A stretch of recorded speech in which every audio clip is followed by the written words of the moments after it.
আজকে police properly কাজ করতেছে, আপনার আর কোনো সমস্যা হওয়ার কথা? আমি ওনাকে বলেছি যে একজন যদি আমাদের দেশে আমরা উই আর ওয়েটিং ফর হজরত ওমর, যদি আমাদের এই জাতি কখনো হজরত ওমরের মতো একজন শাসক পায়, সমস্ত সমস্যার সমাধান 50 দিনে শেষ করা সম্ভব। এটাই বাংলাদেশ পুলিশকে কোন জায়গায় দেখতে চান বা তার অবস্থানটা ঠিক কিরকম হওয়া উচিত? বাংলাদেশ পুলিশকে ওর যা কাজ সেই কাজ প্রপারলি করছে ওইটাই দেখতে চাই। তখন পুলিশ তো প্রপার কাজ করে নাই এ পর্যন্ত। শহীদ প্রেসিডেন্ট জিয়াউর রহমান সাহেবের সময় কতটুকু ছিল, ওই সময় তো আমি খুবই ছোটো ছিলাম, তো ইউনিভার্সিটি পড়ি, অত ভালো জানতাম না, তা ফার্স্ট ইয়ার সেকেন্ড ইয়ারে পড়ি। কিন্তু এছাড়া তো আমি বিং এ পুলিশ অফিসার আমি নিজে তো স্যাটিসফাইড ছিলাম না যখন চাকরি দিয়েছিলাম। আর এখন তো people of the cross section of the people আমি তো একেবারেই স্যাটিসফাইড না। বাট এটা যে এটার আইন বিধি বিধান এবং কী কারণে এটা করা যায় না, এটা আমি খুব ভালোভাবে পয়েন্ট আউট করতে পারছি। আমার চেয়ারম্যান সাহেবের সাথে আমি কথা বলি, আমাদের এই সমস্ত আলোচনার সাথে কথা হয়েছে।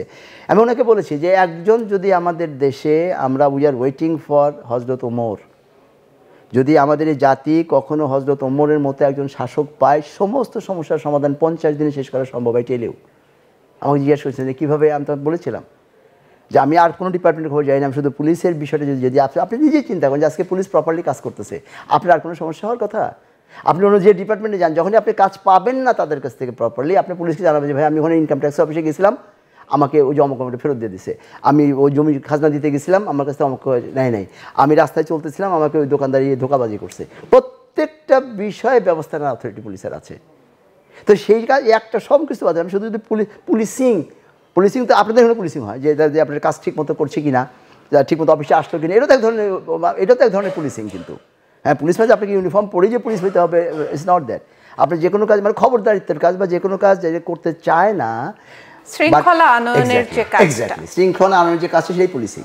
তো এইটা যদি যেহেতু রাষ্ট্রের বাহিনী হলো পুলিশ, এবং তারা যেভাবে এবং আইন বিধি অনেকে দেখবেন বলে ব্রিটিশ আমলের আইন উপনিবেশিক আইন হবে না, আমি তাদেরকে বলি ভাই রে কোন আইনের কোন সেকশনটা এইটা হবে না, তাহলে বলে আমাকে ক্যাটাগরিক্যালি বলেন যে ওই আইনের এই সেকশনটার জন্য আমরা পারছি না। আমি আজ পর্যন্ত কাছে শুনি নাই। কাজে আইন বিধি বিধান সমস্ত কিছু আছে, শুধু আইনের যে প্রায়োগিক যে বিষয়টা যারা প্রয়োগ করবে বা এই প্রয়োগ যারা করবে তাদের যারা সুপিরিয়র অথরিটিস একদম প্রাইম মিনিস্টার পর্যন্ত আইটিএলও। আমার যে সাব ইন্সপেক্টর তো মেইন ম্যান, সাব ইন্সপেক্টর থেকে আপনি যদি এইভাবে উঠতে থাকেন একদম up to the prime minister, আমার চিফ এক্সিকিউটিভ ব্রাঞ্চের যিনি চিফ তিনি পর্যন্ত।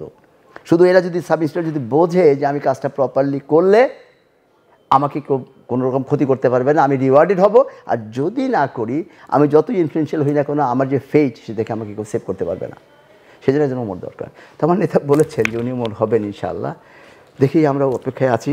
তবে উনি অবশ্যই শর্ত দিয়েছেন যে ওমর যদি হয় ওমরের উট পাওয়া যাবে কি, উট বলতে মানে হ্যান্ডস আর কি, যেটা উনি মিন করেছেন। আমি বলে আসছি যে 18 কোটি মানুষের মধ্যে বহু হ্যান্ডস আছে, বহু উট আছে যারা এই দেশের জন্য সার্বভৌমত্বের জন্য এবং নেক্সট জেনারেশনের জন্য তারা নিজের জীবনটা ছাড়া সব কিছু দিতে রাজি আছে। আসলে এরকম আপনার কি মনে হয়? অবশ্যই আছে। সেই লোকগুলো তো উনি বলছে যে সেই উট খুঁজতে থাকেন, তো আমরা ওই উট খোঁজার ব্যবস্থায় আছি এবং আছি, এর মধ্যে যথেষ্ট উট পাওয়া গেছে।